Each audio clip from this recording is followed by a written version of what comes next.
ஈஸ்வரிக்கு 6 வயது இருக்கும்போதே அவரது தந்தை திரு அந்தோணி தேவராஜ் காலமாகி இருக்கிறார். தந்தை இல்லாததுனால அந்த குடும்பத்துல குடும்ப பாரம் முழுவதையும் அவரது தாயாரே சுமக்க வேண்டிய நிலைக்கு தள்ளப்பட்டிருக்கிறார். வறுமையின் பிடியில சிக்கி தவித்தது இவரது குடும்பம்.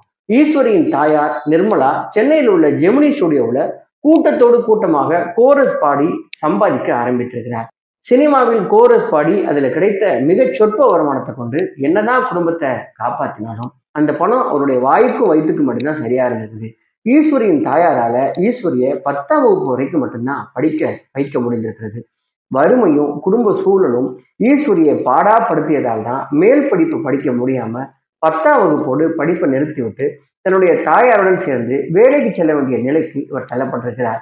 16 வயதே ஆன ஈஸ்வரி தன்னுடைய தாயாருடன் சேர்ந்து சினிமாவில் கோரஸ் பாட ஆரம்பித்திருக்கிறார். இன்ப நாளிலே இதயம் பாடுது என்ற பாடலை ஜிக்கி குழுவினர்